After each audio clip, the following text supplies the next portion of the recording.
This is Frank Jag here from Sensibly Cynical. I'm here with my co-host Sean. Hey, what's up? And we're here with a actual guest host, Dachelle. And she's going to talk about something that me and Sean pretty much know nothing about, and that's traveling. So Dachelle, my first question for you is, when I lived in like some big cities, I met a lot of people from other countries that really disrespected Americans and wanted Americans to learn their culture, and they were just plain rude to Americans. So when you're traveling, how do you stop yourself from being that person when you're in another person's culture, from pushing your culture on them and instead embracing their culture? So I don't know if I've ever really encountered anyone who's particularly pushy about their culture and imposing their culture on me. But I think that a lot of what I've learned while I travel is to kind of just sit back and be an observer in the environments I'm around, and it's a useful tactic when you're trying to figure out how cultures work and what's normal in other societies, and to kind of understand the nuances in different countries, because things tend to work a little bit differently than they do in the States, and the only way you're kind of going to figure that out is to meet people who are local to the area, which I like to do, and to also just take moments to sit back and kind of be quiet and observe the environment that I'm in. Observing the environment that you're in is very important, especially when you go to foreign countries. Now, we've all seen the movie Hostel, where they went after those people and the hookers, and they ended up tortured. So tell us a lot about like when you're going through getting hostels and places to stay. What is that like? How do you do that effectively? So my poor father always assumes that I'm gonna be the next star of the Taken movies. Well, yeah, especially it's 2018. I mean, you never know what's gonna happen, right? I mean, I think that with social media, and I mean, a lot of our cell phone plans have international components to them, and there's a lot of easy ways to stay connected. So I'd actually beg to differ that, like, in 2018, it's a lot easier to keep yourself safe and keep contact with your family. Yes, that's a good point. Technology has really taken a turn. Yeah, it makes it a lot easier to keep in touch with people, and there are apps. I mean, sometimes when I've gone abroad, I've gotten cell phones that are local to the area, and the last time I traveled, I actually had my phone with me because my phone company has an international plan that has unlimited data, and then charges you per minute for phone calls, so that made things super convenient. But as far as hostels go, I'm not sure. You guys have never stayed in a hostel? Absolutely never. But I understand that it's kind of like a boarding house. Like, there's kind of all like staying in different rooms. Sometimes you're in rooms with people you don't know. Yeah, so hostels are quite different from hotels in a lot of respects. The best way I would describe it is probably like staying in summer camp. Like, most of the hostels are set up to have dorm rooms, and then there are usually a couple of private rooms you can reserve. But dorm rooms can have anywhere from 4 to, gosh, I'm trying to remember the biggest ones that I've ever seen advertised. I think the biggest one I've ever seen advertised is like 24 people to a room, and I think that's cozy. Oh, super, super cozy and very quiet, as you can imagine. But I think that one must have been set up in some sort of like warehouse type situation or a basement.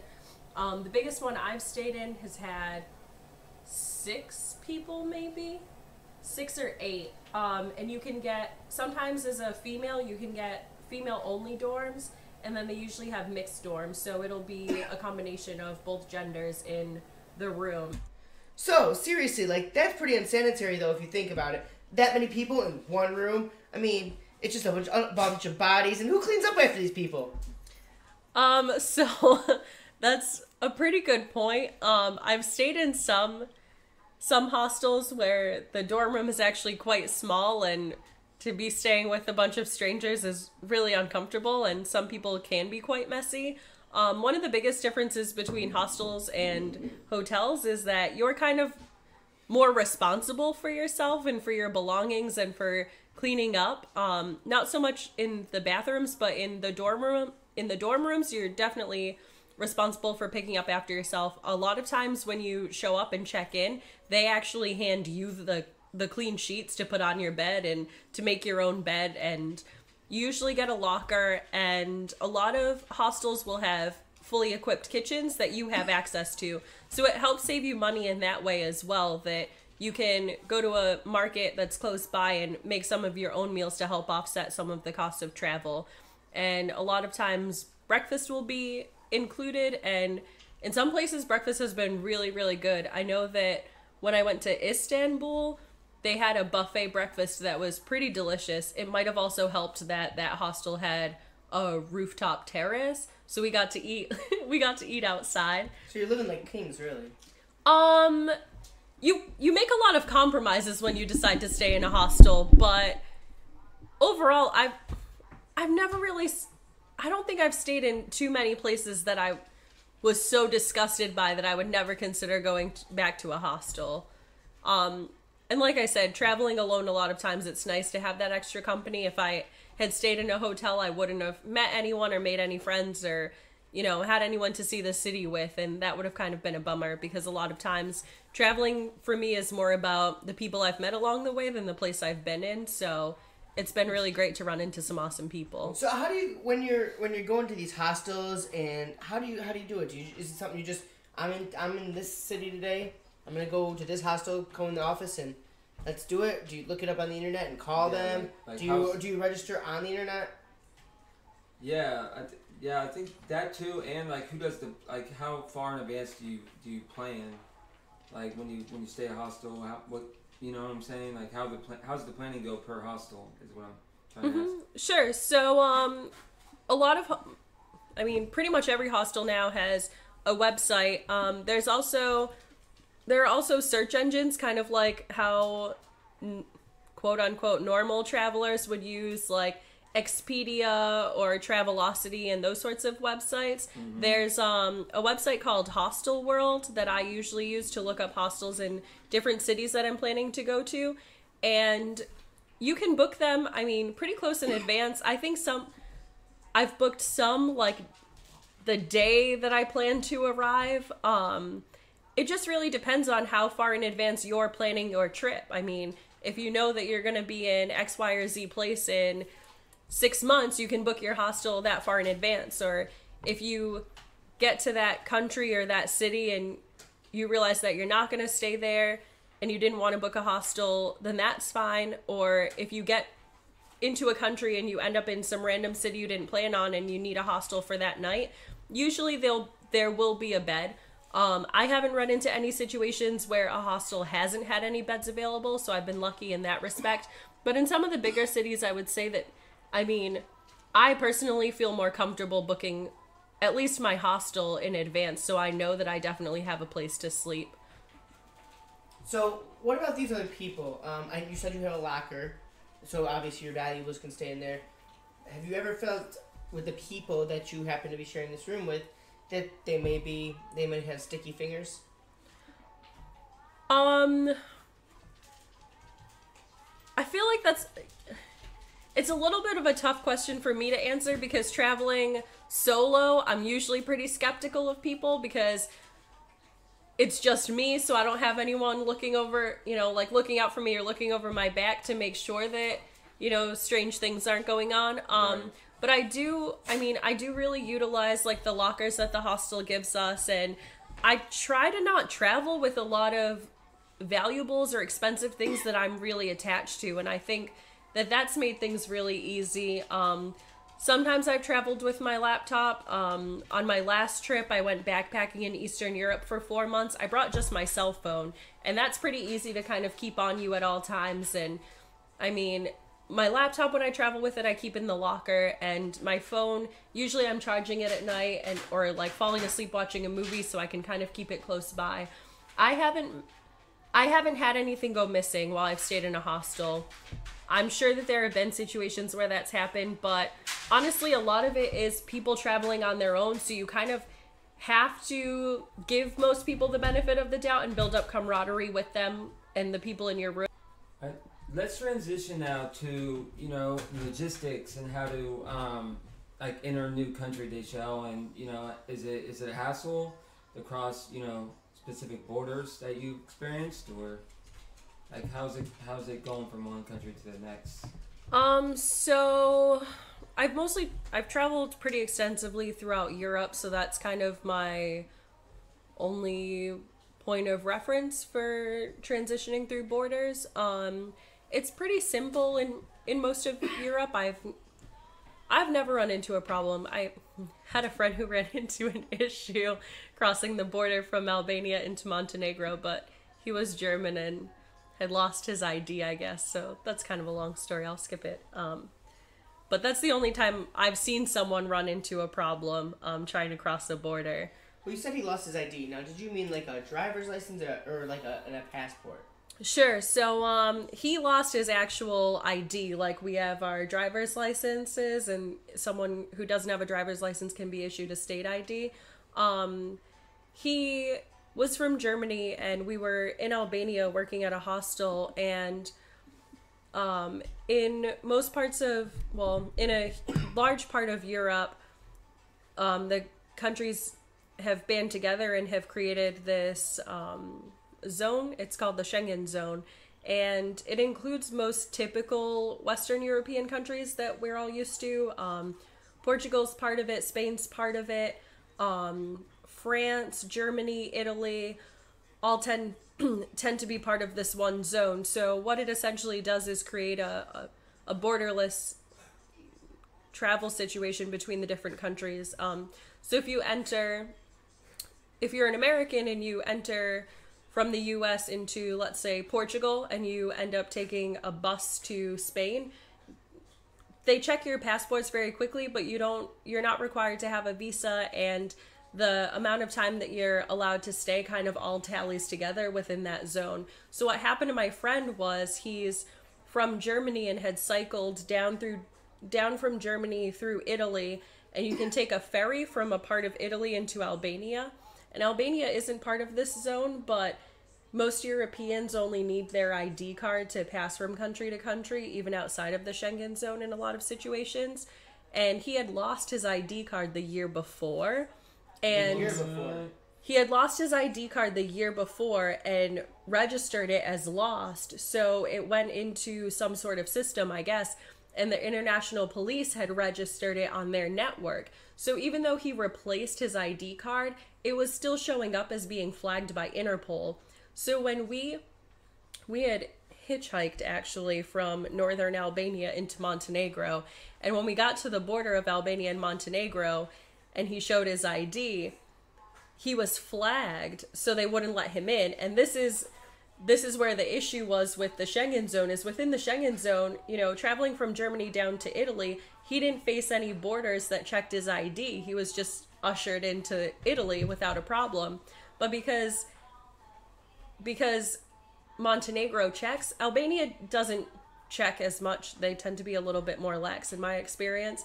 But going from Albania into Montenegro, they cross-check everything with international police, and because his ID was flagged, they wouldn't let him into Montenegro. So we had to go back to Albania. So do you feel that like the way they do it in Europe is a lot more lax than anywhere else in the world as far as crossing borders? No, I wouldn't say that. I think that a lot of the way that the Schengen zone seems to work would be like if we're going from state to state within the US, right? Like, no one's checking our IDs and making sure we have visas and, certain documents to go from Florida into Alabama, or like when we're from up north, like no one's checking your ID if you're going from Massachusetts into New York. It kind of works the same way. But the Schengen zone gives you, as an American, you have like a 90-day allotted stay within all of those countries without needing a visa. So you can enter one of the countries within the Schengen zone, and you can travel pretty freely throughout any of those countries for 90 days. And I think there's some clause about you can do that, but it can't. Well, you said they don't really check your ID. So how do they know who's where? They do check your ID when you enter, and they'll check your ID at certain borders, but they're not checking for, like, whether or not you have a visa. They're kind of just glancing to see when you entered the Schengen zone and figuring out if you still have enough time within... It's not a visa, but you can consider it a 90-day, visa you didn't have to apply for. They're just checking to make sure you haven't overstayed that 90 days. But I think you can do that... let me see. You can spend 3 months in the Schengen area during any 6-month period. Random question. This is a little off topic, but I've had friends that have come to America under the same pretenses. America somehow part of that? Because I've seen people from countries from there come here and they said there's some agreement that they can stay here for 90 days. Right. So is America part of that? No. Though they're not anywhere near there? No, so the Schengen zone is only within Europe, and I can pull up the countries that are listed within the Schengen zone if we're interested in doing that. But the U.S. does have agreements with a lot of countries where to come in as a tourist, you don't need to have a visa. There are also, in consequence, there are also a lot of countries where you are required to have a visa, even if you're just trying to take a week-long vacation to the States. And especially when I was in Albania, a lot of my friends had issues with that. I mean, because they would love to come to the States and visit and go on vacation here for a week, but it's just not feasible for them because the visa process, even to go on a week-long vacation, is just really strenuous and outrageous, and you have to have some sort of written application, and there's an interview process, and it's a lot of work. I mean, even to just take a vacation. So the U.S. does have agreements with some countries that you don't have to have a visa if you're coming on, like, in a tourist situation, and you're only going to stay for, I think you had said that you heard it was 90 days from your friends. I'm not really sure. But there are a lot of countries where it is a lot of work to even come in just as a tourist. So now we're going to transition into places that you've actually been. Alright, so is there any specific memory that comes to mind or country that you want to talk about this evening, Dachelle? I have any interesting stories? I have a lot of favorite countries. I really, really, really love traveling within Eastern Europe. I studied abroad in Russia for 4 months, and when I stayed there, I got to see a lot of Western Russia. So I studied in St. Petersburg, and we went to some of the towns just outside of St. Petersburg within a few hours. And we also went to Moscow, which is south of St. Petersburg and also in the west, and got to see a lot of that city. We traveled to Finland and Estonia. On my spring break, I traveled to Lithuania and Latvia, which was a blast. I had so much fun. And back then, Lithuania wasn't on the euro, so it was super, super cheap. How many hangovers did you get? What? I didn't have hangovers. No, I didn't have hangovers. Are you sure about that? I'm positive. Or you don't remember them? No, I didn't have hangovers. I had a great time, but no hangovers. So you partied hard when you were in Europe. That's what you're saying here. I had a good time in Europe. So going back to Russia, though, when I was in New York, I had a lot of friends that had Russian fiancés, and some of Why does that not surprise me? 90-day fiancés? Some of them told me, things like... Some of them? Some of the Russian fiancés told me, Frank, you shouldn't go to Russia. If you go to Russia and you don't look Russian and you don't have your ID on you, you can go to jail. Is it really that strict down there in Russia, from your experience? I mean, I was with a study abroad program, so they were pretty well organized and, gave us a pretty good rundown on how to conduct ourselves. And there were documents that we did have to keep on us at all times. Even as students, there was a whole registration process we had to go through. And I don't know if I have my paperwork from Russia anymore, but it really was like this big piece of paper that we had to keep folded up and make sure that we had our passport on us and those documents on us at all times. And it had our photo, and then we had like another little like student card that was like in this foldable thing and had our picture on it too to say where we studied. So in that respect, yeah, it was a little bit strict. And even on our visas, you can only enter and exit so many times, so they're kind of, they're kind of strict. But as far as just like, moving about within the city, it was never anything too crazy. No one ever stopped us and asked to see our IDs. As far as I know, anyone that I was around, or in my experiences there, no police officer or authoritative figure ever stopped us to look and check our paperwork. But we did have to have it on us just in case, because you can get in quite a bit of trouble if you don't have proof that you are allowed to be there.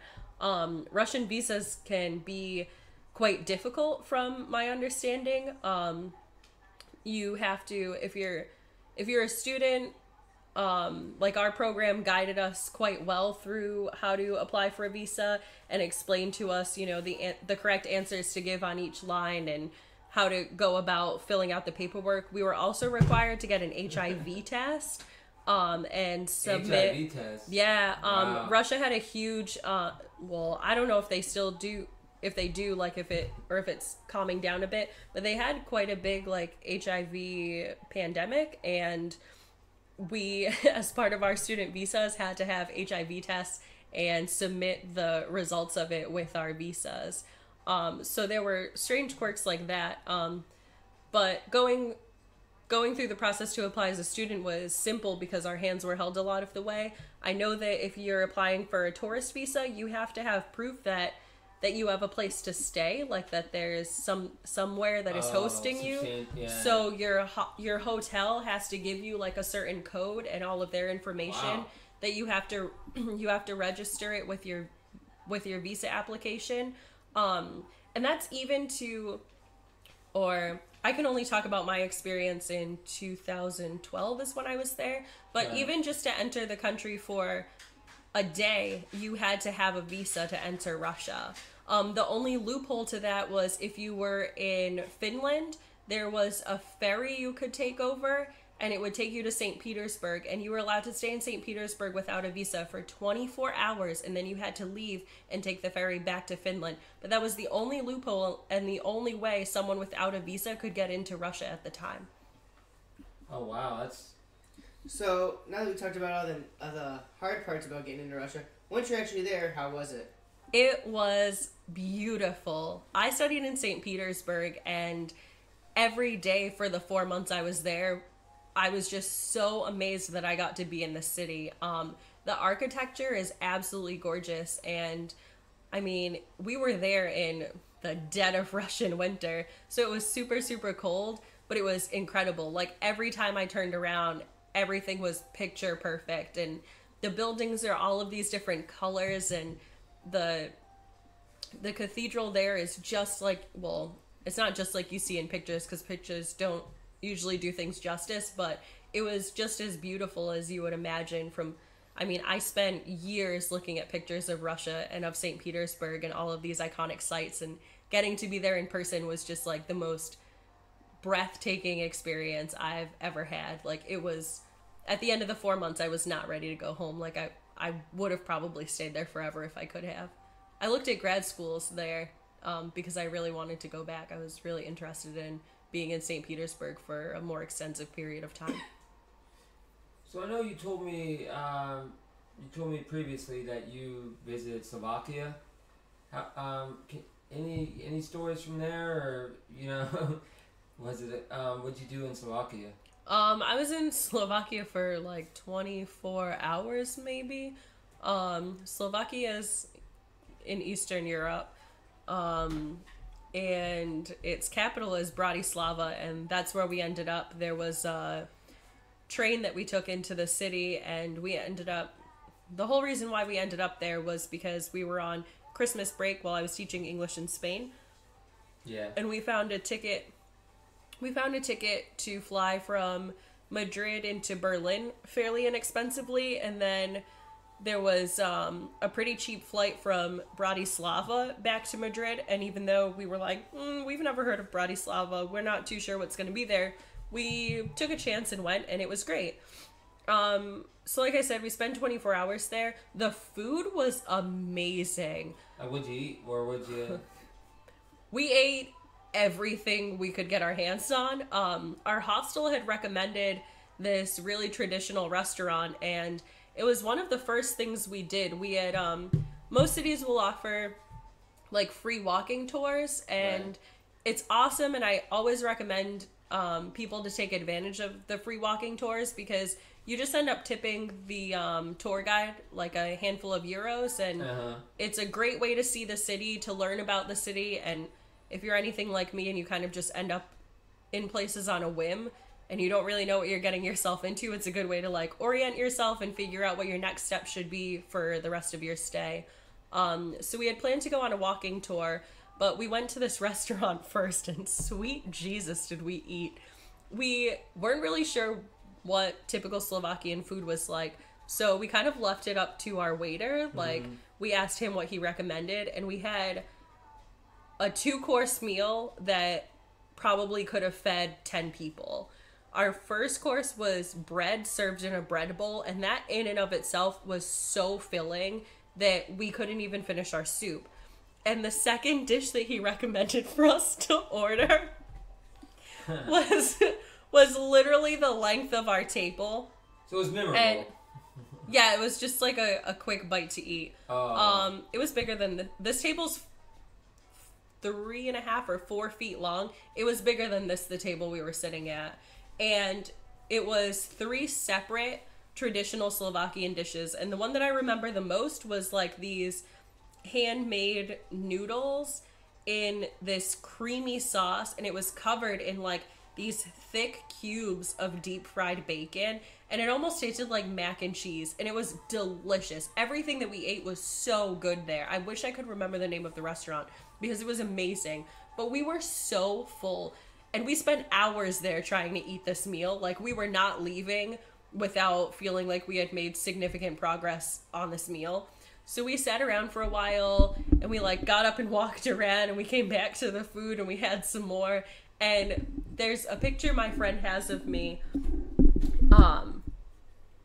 and I just have my head in my hands, and I am about to cry, and I'm so full, and at this point so tired. And she just looks at me, and she goes, "What's wrong?" And I looked at her, and I said, "I'm just really sad because I love bacon, and I don't want to leave this bacon behind." And we sat there until I had finished the bacon. So that took us like another hour. And then we left to go on our walking tour. So, Europe is, at least the rumor is, very well known for having smaller portion sizes than we do here in the States. Not at that restaurant in Slovakia. I was wondering if you had any theories as to why that was not the case in Slovakia at that restaurant. I think that Slovakian food is like just hearty, stick to your ribs food. And that's what I experienced a lot in Russia too, is like the typical dishes like really are just super, super hearty. In Russia, it's a lot of meat and potatoes. I mean, there's also their well-known dishes like borscht, which is like a beet stew.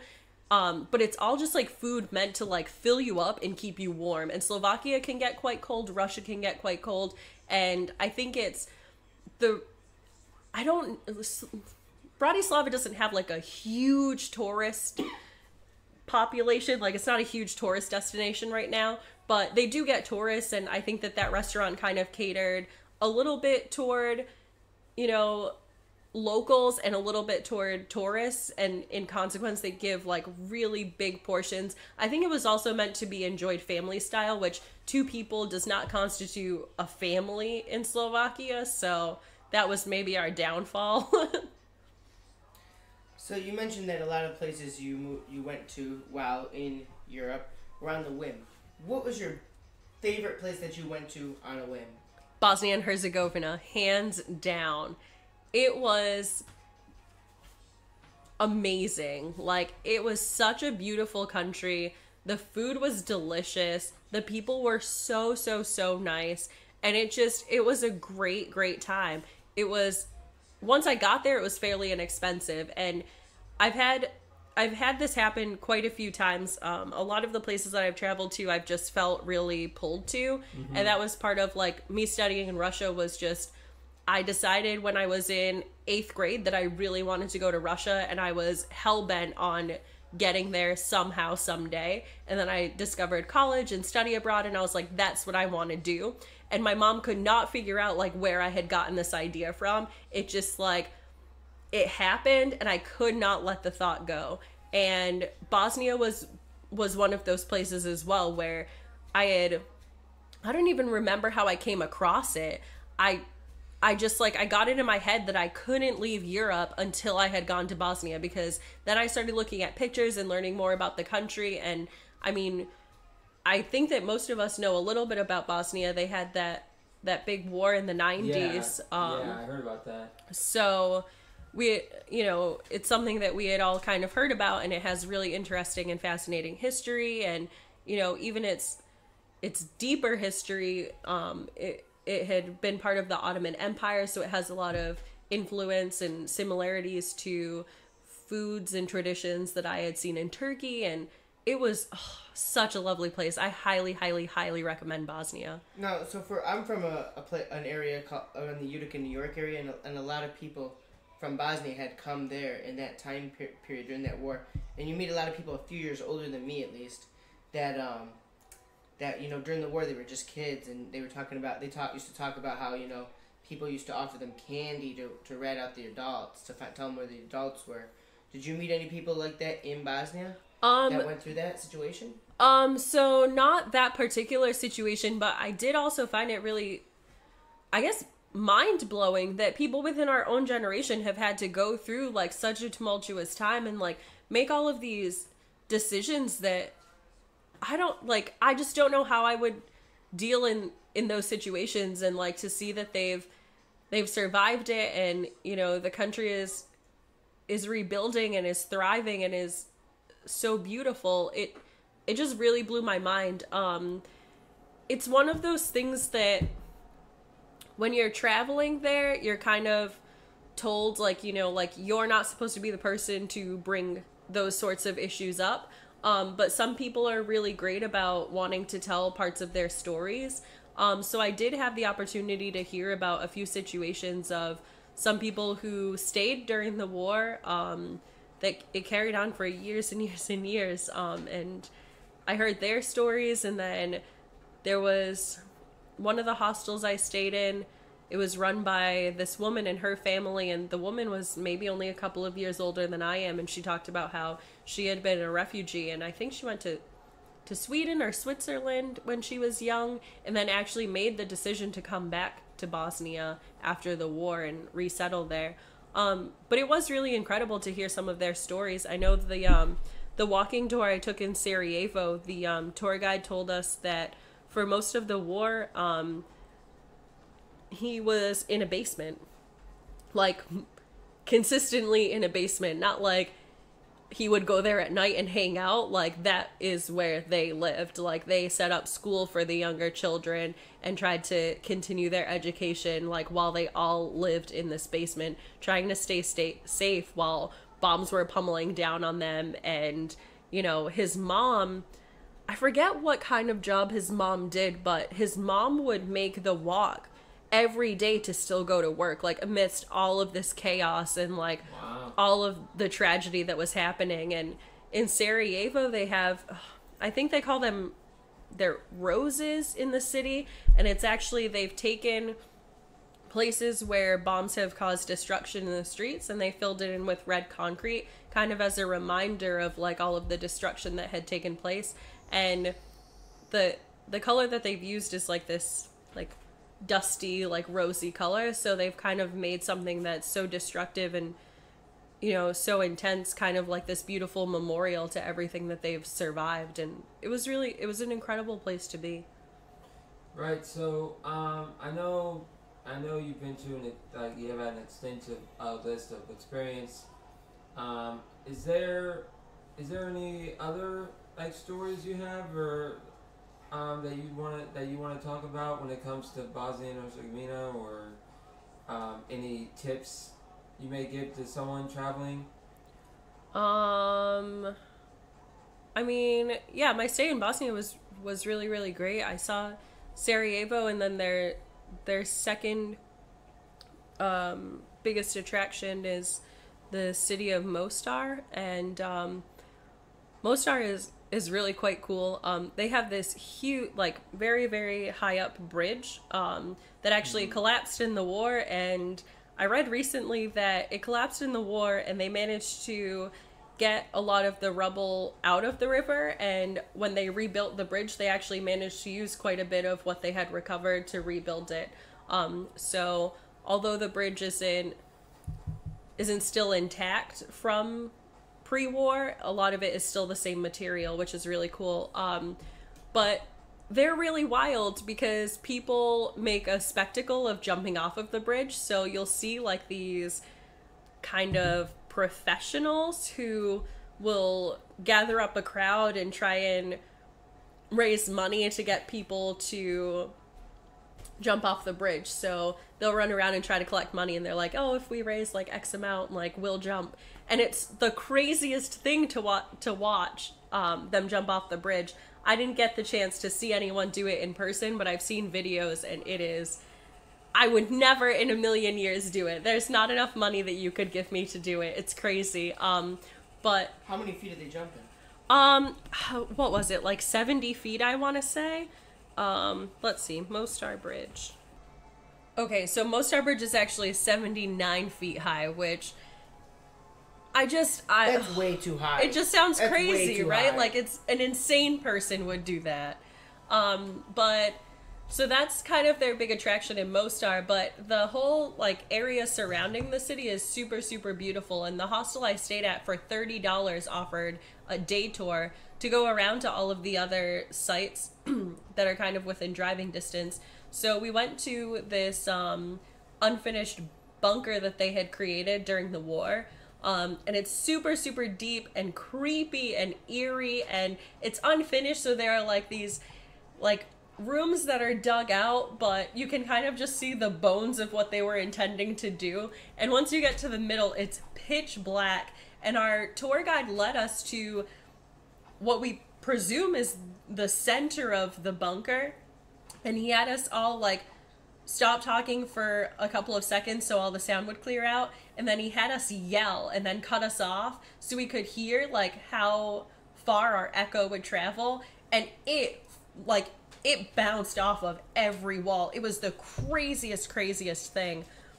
And then from there we went to there's this really old Turkish, have you guys ever heard of the whirling dervishes? Never. So it's this sect of Islam that I'm not sure if it's very wide, if it's looked upon very positively at all times. But from my understanding, it's a sect of Islam, and they believe that they reach higher spirituality in this like form of meditation, and the way they meditate is by twirling, and they'll twirl and twirl and twirl for hours. And I'm sure that at some point you must have seen it. They wear so like it's a form of yoga. I'm just kidding. It's not a form of yoga. It's like it's very active. So they wear like these like jackets or dresses that kind of bellow out, and so when they twirl, they actually look a lot like tops.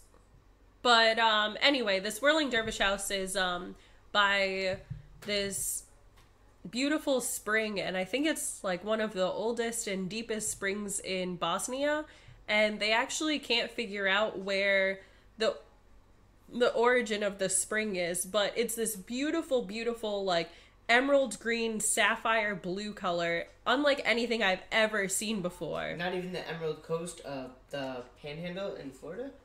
So our water here is more of like an aqua color, and the water there is like this really, really deep jewel tone. It's beautiful, and I mean, I've seen photographs of it that are gorgeous, but being there in person and seeing it, and then trying to photograph it while you're there, like, you actually have to edit it quite well in order to bring out like the difference between like what you're seeing in person and how the photograph comes out, because the photo, like taking a photograph and not doing anything with it doesn't do it that much justice at all.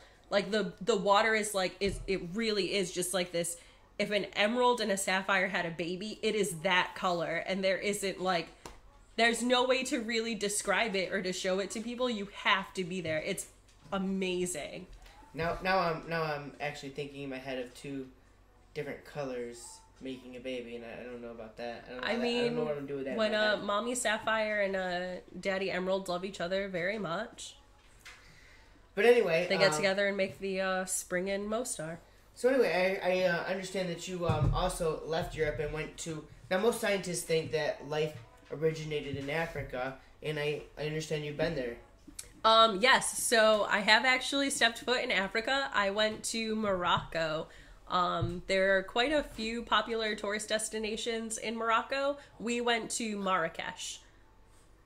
And in, let's see, what did we do in Marrakesh? So we spent 3 days in Marrakesh. And the first night we arrived and we stayed in the city, I had found a tour company that was recommended through, there was a Facebook group for people working in Spain, the Assistant English Teachers Program, and someone had recommended this tour company, and for 160 euros, I think, we covered most of our expenses in Morocco for that weekend, and they organized our hotel for our first night there, our transportation. We camped out in the Sahara for a night and rode camels to our campsite, and from our campsite back to the outskirts, like the road where our transportation would take us for the 6 to 8 hour drive back to Marrakesh. But this tour company organized everything for us, and it was really great. Morocco is not somewhere that I would personally feel comfortable going to on a whim, especially it was two females traveling alone, and my friend is very fair and has very blonde hair, so she tends to stick out a little bit more and be more of a commodity when we travel to certain places, and that is definitely a place where we felt a lot more safe, taking more precaution and planning our trip out a lot better.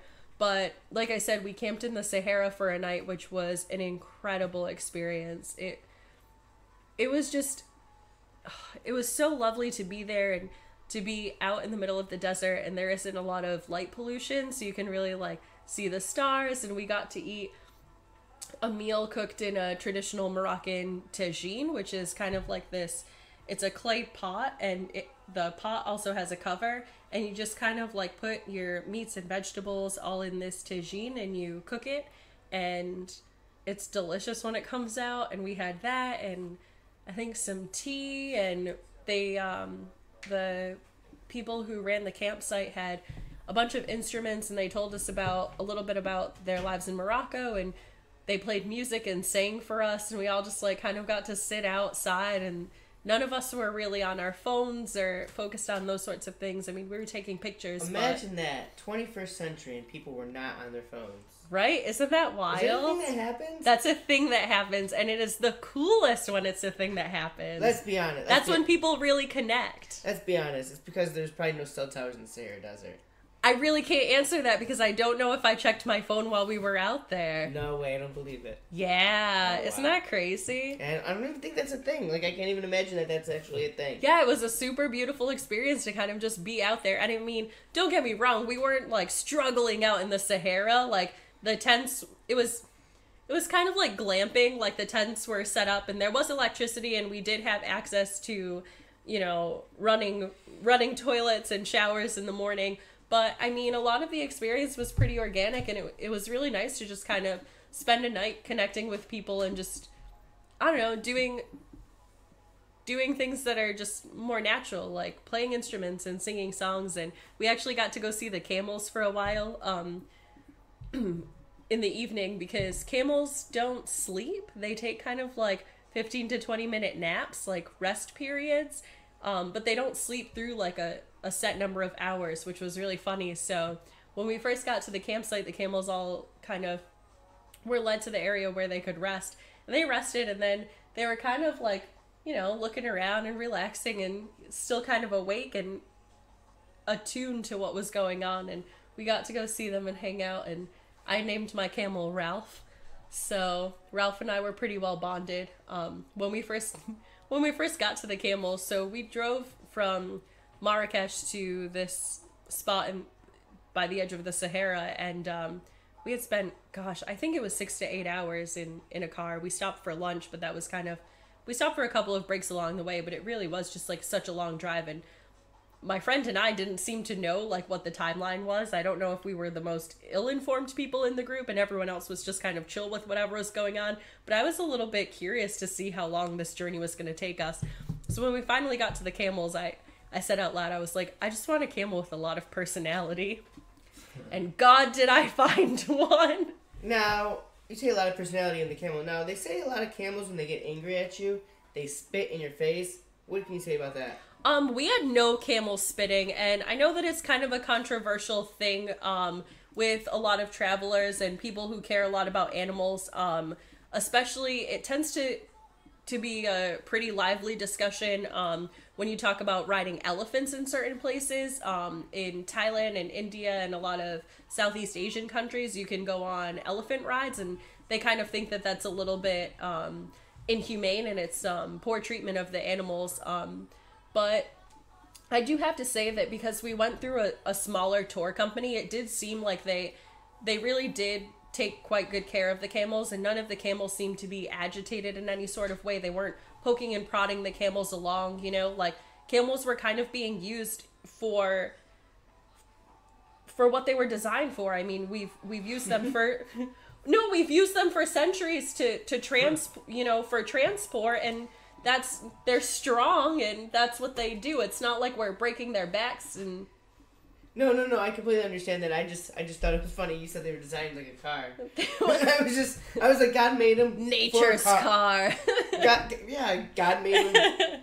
I mean, they are pretty kind of. No, I mean throughout history, car. we've used camels and mules and those sorts of animals to kind of help us with our transport. And some people argue that using animals is really inhumane. But I really do think that the camels for the group we were set up with, they weren't overworked. It's not like anyone brought them back to the edge of the desert and they were using them within the next period, like they got to rest overnight, they were fed, they were cared for, like we got to go over and pet them, like even the people who ran the campsite were, expressing their concern and showing interest in what was going on with the camels to make sure everyone was okay.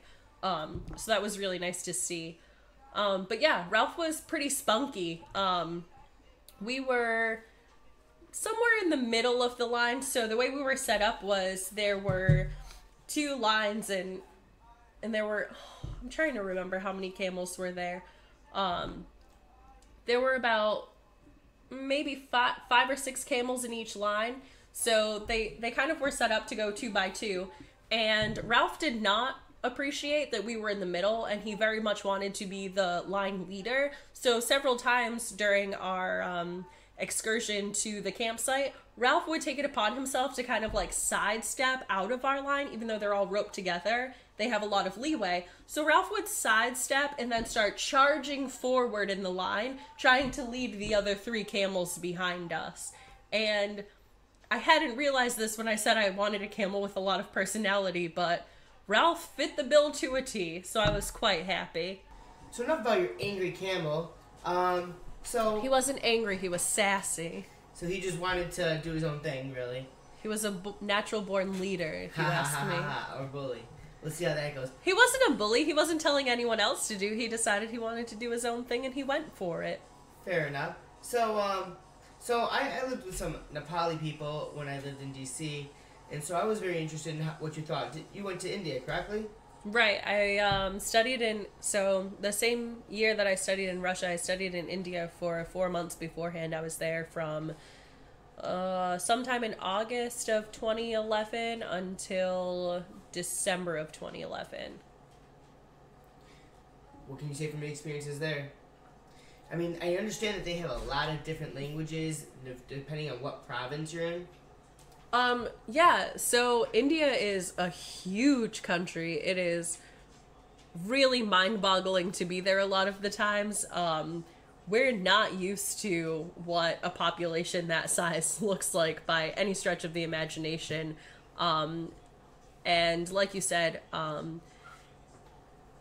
so overall, as a country, Indians speak Hindi, but within that, India is divided up into states, just like we are, but every state has a different language. So that would be like if we're here in Florida and we have one language, and we pop over to Alabama and they have a different language, and anytime you move to a different state, they're speaking a completely different language than what you speak. But they all know the base of Hindi, right? I'm not sure. My understanding at the time was that, like, people who were really poor, and a lot of the shop owners might not have necessarily known Hindi. It really depended.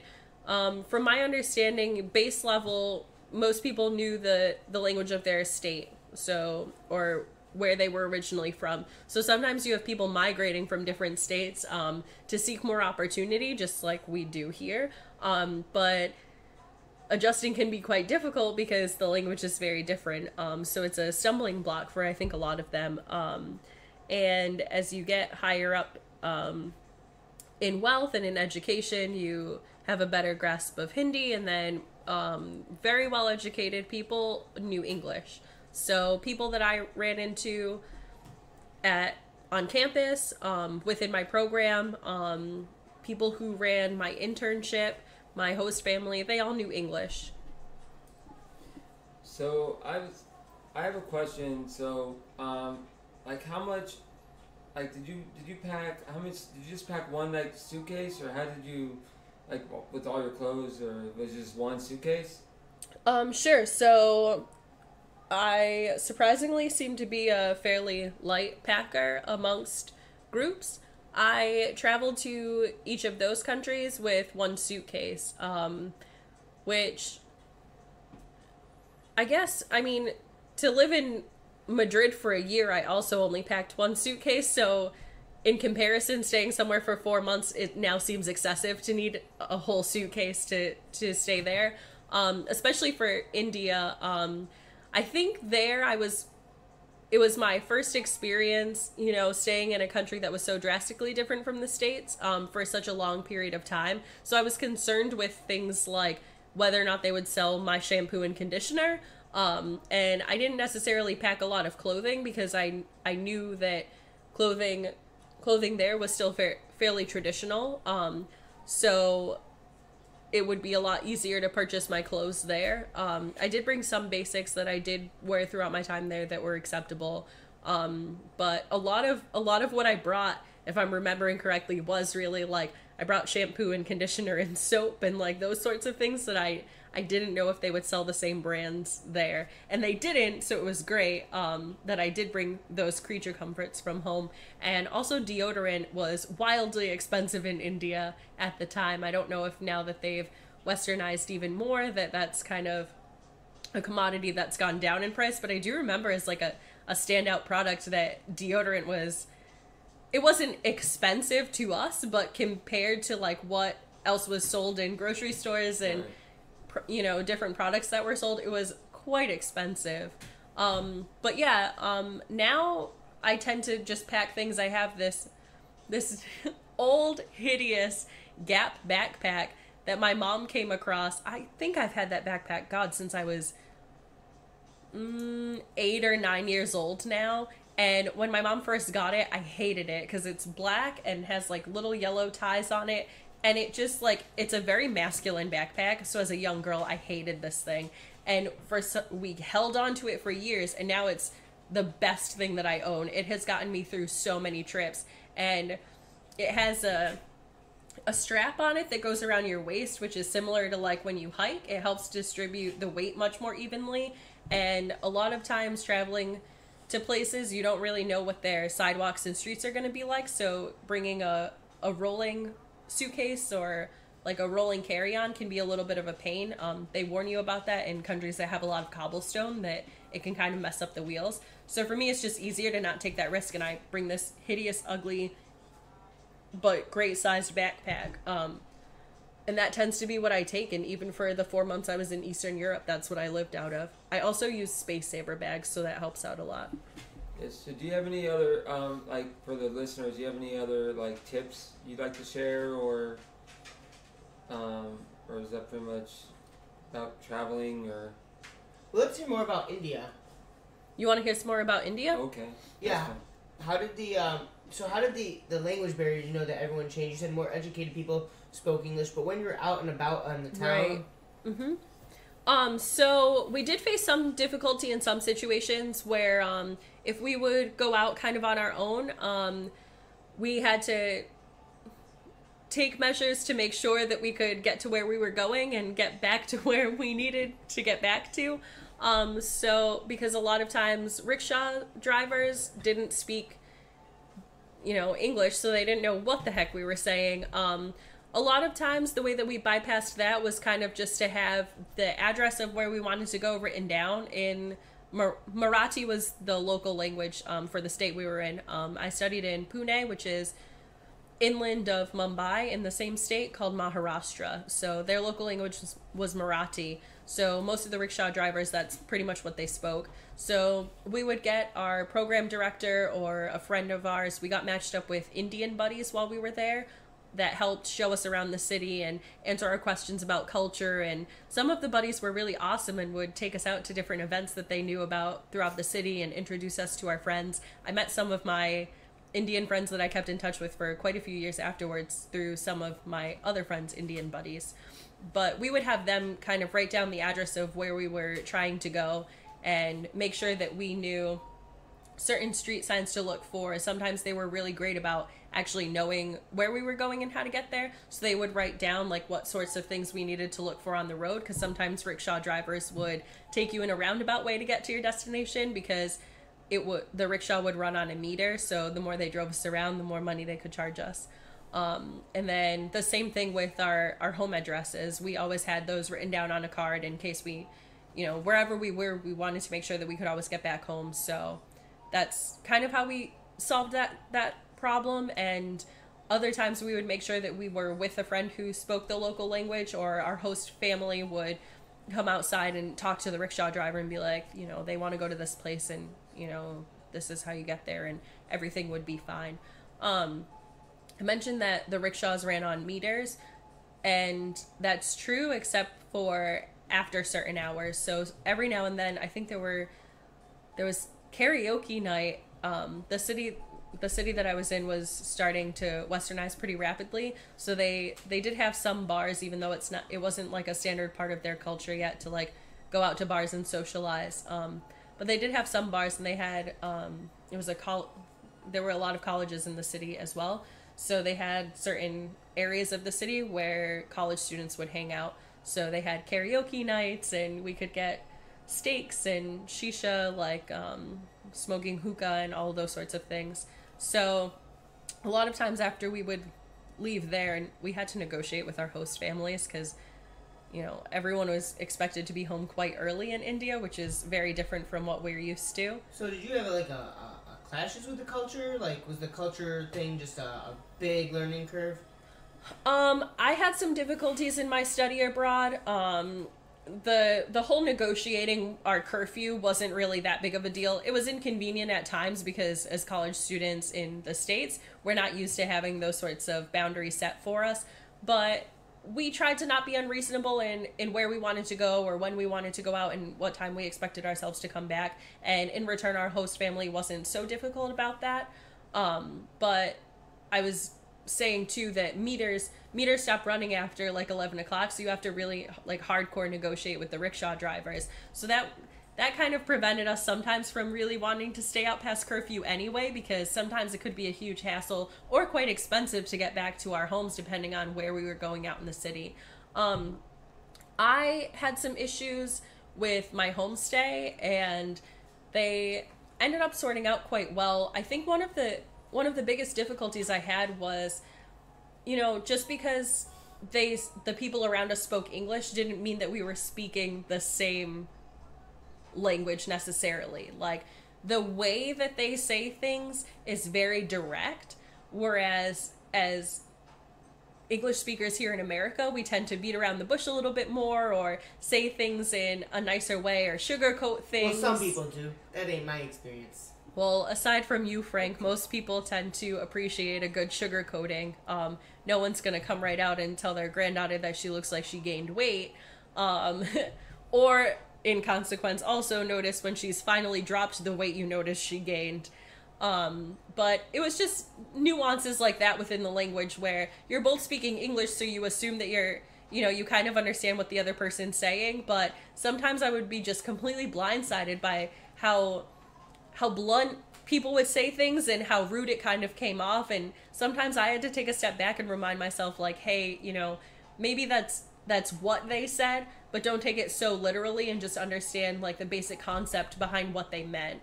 And that was a huge learning curve for me. Culture shock was intense though, because like I was saying, it's a huge country, size wise and population. The population is out of control there, and condoms are your friends. Amen, India. But I think one of the craziest experiences I had while in India was just trying to cross the street. I mean, something that we think is so basic. We're talking about, trying to cross 7 lanes of traffic that never stops moving. So a lot of times it ended up being like we were playing Frogger, and you'd make it past the first car and you'd be standing in the middle of the street and cars are literally going like around like your shape and leaving you maybe half a foot on each side if you're lucky, but you're standing in the middle of the street. And there are lines. I mean, there's no crosswalks?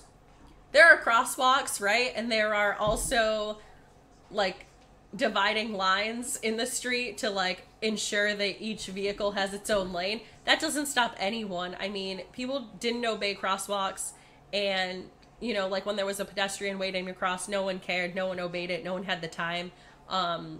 There's a lot of vehicular transport in India. Rickshaws, two-wheelers, which are motorcycles, dirt bikes, and cars, and they never stop. And there could be 4 designated lanes in a street.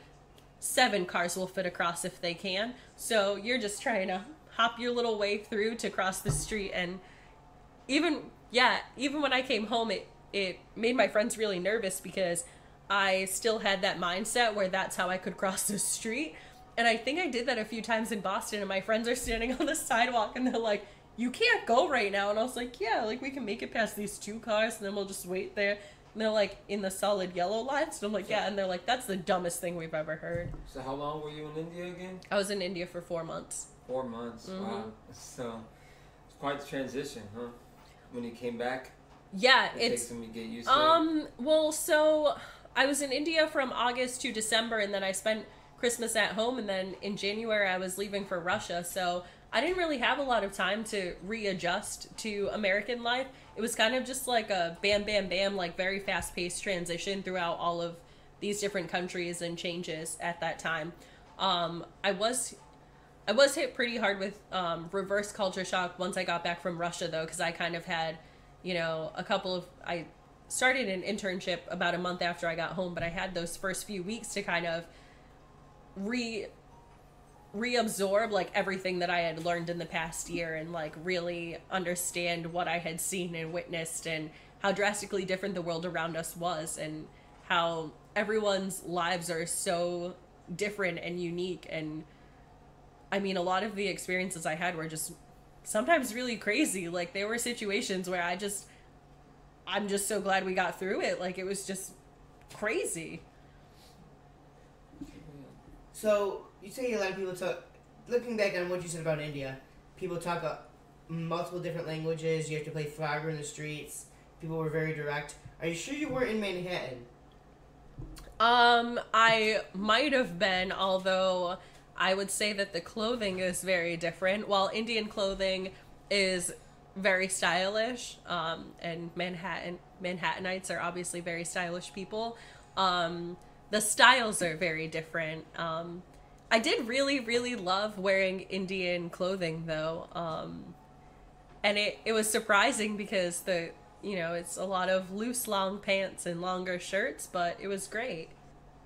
So I think we've hit the big parts of your trips, but before we wrap this up, are there any other countries that you would like to point out to prospective travelers listening? Gosh, I mean, I've had so much fun in pretty much every country I've ever been to, but I think it's always, when we think about experiences we've had in life, it's always kind of nice to go back to like where our journey began. So I would definitely have to say that Ireland was such a great place to start kind of my travels, and a great place for me to start understanding the world around me and all of the different places I can go. I went there with my high school orchestra my freshman year of high school, and it was such an incredible trip. We got to see a lot of the country, a lot of the southern part of the country. We landed in Limerick and then traveled down and back up to the opposite side and ended in Dublin. I think we spent about 9 or 10 days there. And while we were there, we got to see a lot of sights, but we also got to play with the Dublin Youth Philharmonics and one of the other youth orchestra groups there. And we had socials and like mixers with them, and we got to play at a castle as well. We played at Bunratty Castle, so it was just really, really awesome to have. You played? Yeah, I've played violin. Well, I played violin for 13 years. I haven't picked it up in a couple of years, but I played violin consistently for 13 years. So you're kind of like an expert at violin. Yeah, I'm definitely a violin master. No, I was that person that had a lot of potential but never practiced. So my orchestra teacher used to get really mad at me when she would quiz me, and I would pretty much get it right, but not quite as good as I could have if I had even practiced for an hour.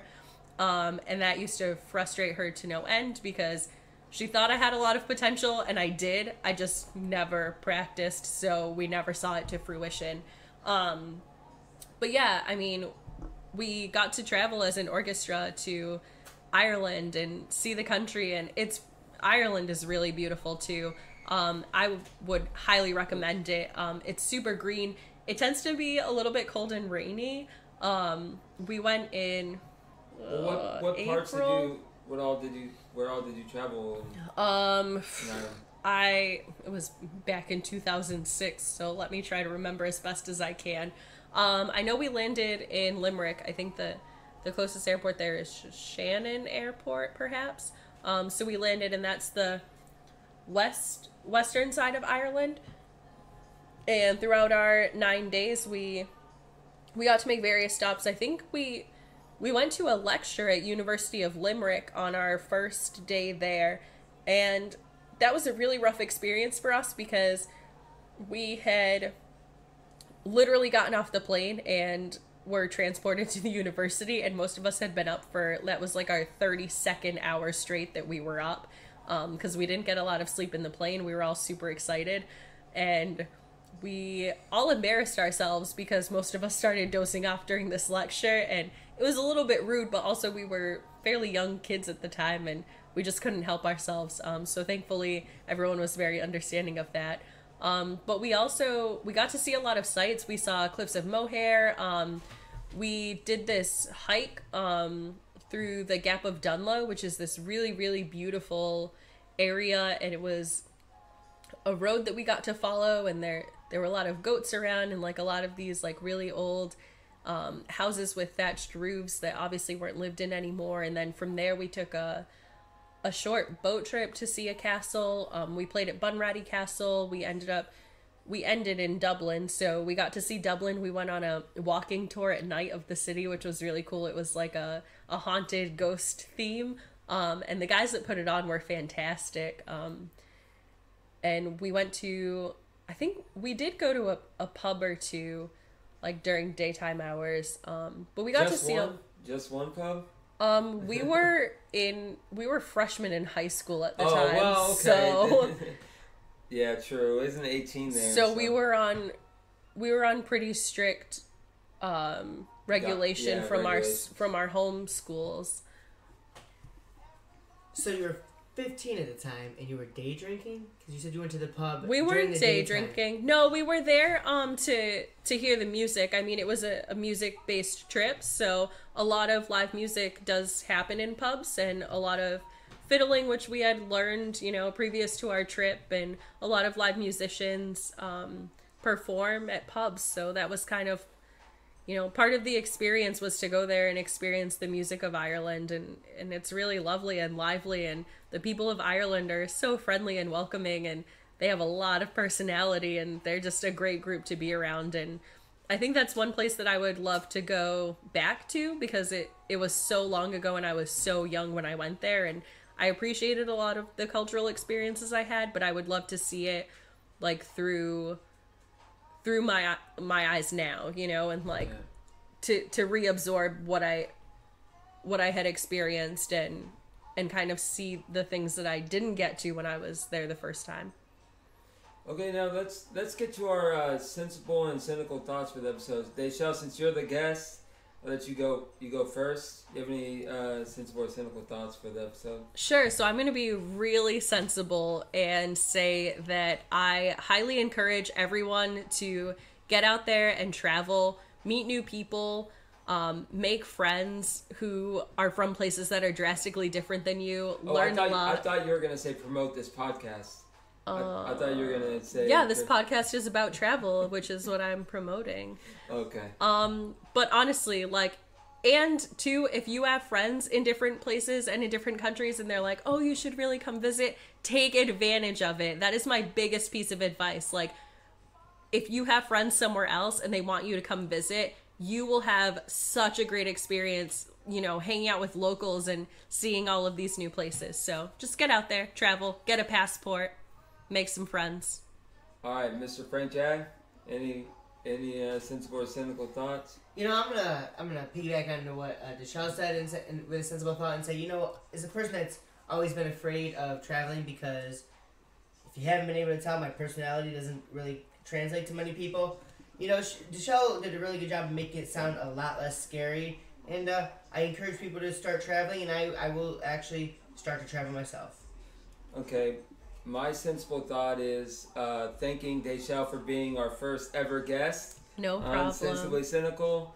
It was very enlightening, and I hope everyone enjoyed this podcast. Thank you. And if anyone has any questions about travel or travel tips or how to save money on the road, feel free to email the podcast, and I'm happy to answer any questions anyone might have.